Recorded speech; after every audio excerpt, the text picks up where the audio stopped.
A few months ago, my friend Yoko and I went to a girl's house for a sleepover. I didn't know the girl very well. Her name was Emmy and she was a friend of Yoko's. They went to the same school when they were kids. Emmy was a strange girl. She was very quiet and seldom said anything. Her parents went out for the night and we were left alone in the house. We got changed into our pajamas and sat around trying to tell ghost stories. The problem was, we didn't know very many and the ones we knew were kind of lame. All of a sudden, Emmy perked up. "I know a good website," she said. She opened up her laptop and clicked on one of the bookmarks. We gathered around her and looked at the website. It had a lot of scary stories from all over the world, including Japan. Emmy scrolled down the page while we stared at the monitor. Yoko pointed to one of the stories. "What's this one?" she asked. For a moment, Emmy's face changed to a serious frown. "You're not supposed to read that one," she said. "It's dangerous.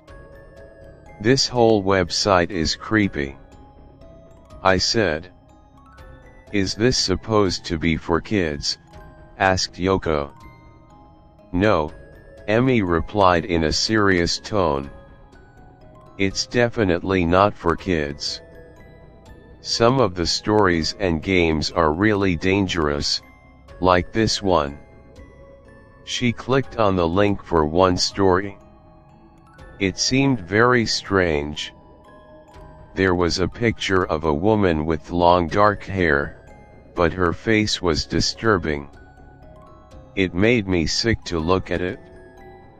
The text said, "The person who wrote this story is not human. You're not supposed to listen to this story," said Emmy. "So let's not listen," replied Yoko. "Yeah, let's just go to bed," I said. I had a strange feeling about this site. I mean, where did they get all these weird stories from and why did they collect them? Who would even make a site like this? There was something very unsettling about the whole thing.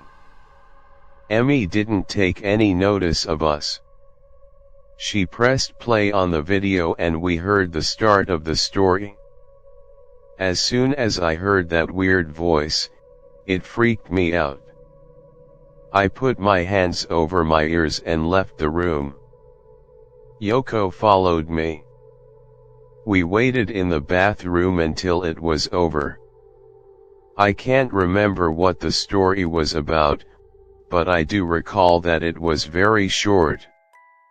It seemed more like a poem than a story, but it didn't rhyme. When we came back in, Emmy had a strange look on her face. "See, nothing happened," she said. Not long after that, we decided to go to bed. We were very sleepy. Emmy got into her bed and I lay down on the futon beside Yoko. We turned off the lights and went to sleep. I always have trouble sleeping when I stay in someone else's house. In the middle of the night, I was awoken by a strange sound. After a minute or so, I realized it was Emmy. She was making small noises in her sleep, like, HMM, hum. It sounded as if she was having a bad dream. I shook Yoko to wake her up. "Maybe Emmy shouldn't have read that story before going to bed," she mumbled. I tried to go back to sleep, but Emmy's moans became louder. Then, She started talking in her sleep. "How did you find?" she muttered. I nudged Yoko and we both lay there listening to her. "How did you know?" she muttered. "I do not think sleep talking very tone that was clearly," I said. "You are facing over there still, but I thought Kana happened already, is Yoko, must be a weird nightmare," said Yoko. Just as she said that, Emmy suddenly got up out of bed. The way she moved was jerky, like a puppet. When I saw that, a cold chill ran down my spine. Emmy had her back to us and her head was hanging down. Her long black hair was covering her face. She just stood there, facing her bed, moaning softly. Slowly, very slowly, she began to turn around. Just then, Yoko flew into a panic.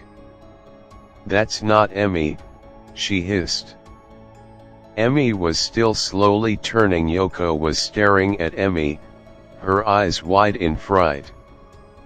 I didn't want to look, but I couldn't turn away. I was trembling uncontrollably. In the dim light, I could make out Emmy's face as she turned. It was Emmy's face, but somehow it wasn't. Her skin was pale and her eyes bugged out abnormally. Her mouth was distorted and twisted into an evil grimace. It wasn't Emmy. It was as if her face had been mixed with the face of someone else, as if someone else was pretending to Emmy. In a voice that didn't sound human, she whispered, "I want to know how." I don't remember what happened after that. I think Yoko and I passed out. When I woke up, it was morning. Yoko was lying on the futon beside me, but in the bed, there was just a discarded pair of pajamas. There was no sign of Emmy anywhere. We went downstairs, but the house was empty. We were really freaked out and the events of the night before were fresh in our minds. Yoko and I grabbed our bags and left as fast as we could. We tried call Emmy on her mobile, but it was out of range.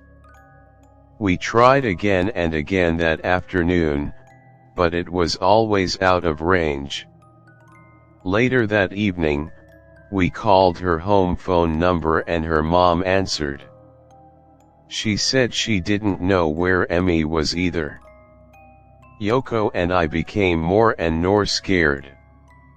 We texted all of our friends, but none of them had heard from Emmy. It was like she had dropped off the face of the earth. Emmy's parents went to the police and filed a missing persons report. They started a search for Emmy. Most people thought she had run away from home. Nobody could find any trace of her. The police came to question myself and Yoko, but there was nothing much we could tell them. We both knew Emmy didn't run away from home. One day, Yoko came over to my house. We got on my laptop and searched the internet for the scary website Emmy had been reading. With trembling fingers, Yoko clicked on the link. A notice came up on the screen. "This story has been removed," it read. "Do not try to find this scary story. It is too dangerous." We searched through the site, but we couldn't find it. Ever since then, I've had trouble sleeping. I'm scared that when I wake up,